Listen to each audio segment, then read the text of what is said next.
Hello, fellow Earthlings. The letter in today's alphabetical spiritual voyage is F.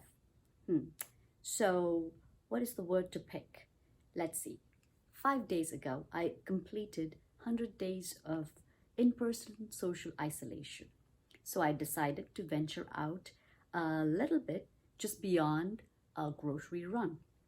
So it was not bad in Rhode Island, given that we are in phase 2. However, under the circumstances of the pandemic nationally, I have decided to remain cautious and keep the contact with outside to a minimum. The reason for that is twofold.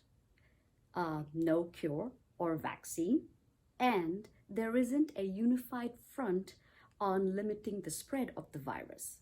There are too many people out there who think wearing protective face coverings such as masks and 6 feet social distancing is an infringement on their freedom rights.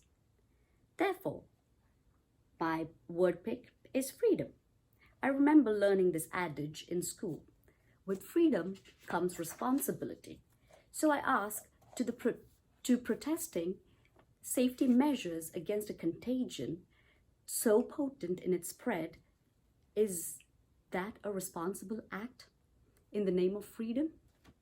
Remember, the reason the US has had a terrible pandemic response is because this pandemic was treated like politics, us versus them, rather than treating it as US, a unified US versus it, the virus.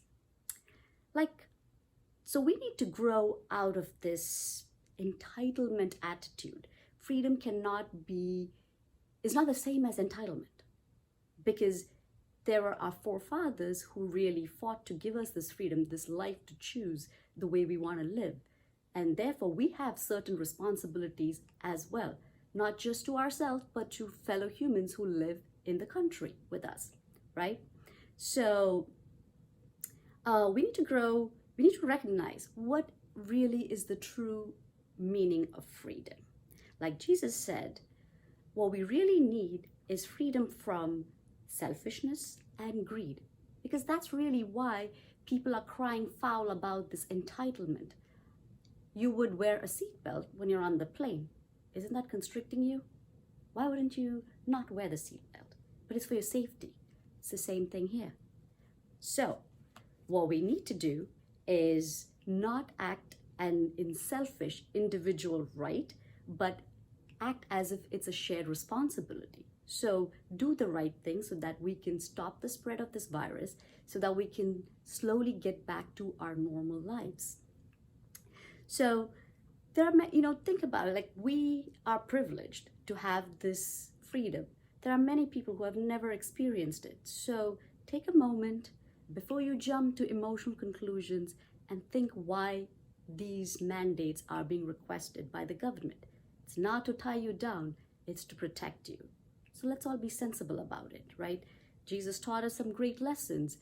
And one of the things, along with humility, is to get rid of any selfishness or greed so that we can be better citizens and better human and share this great planet. Right now, we're all constrained at home.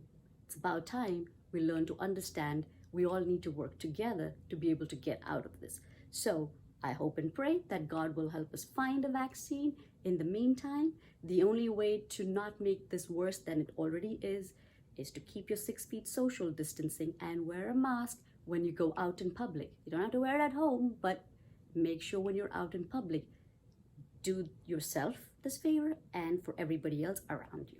All right? Thank you.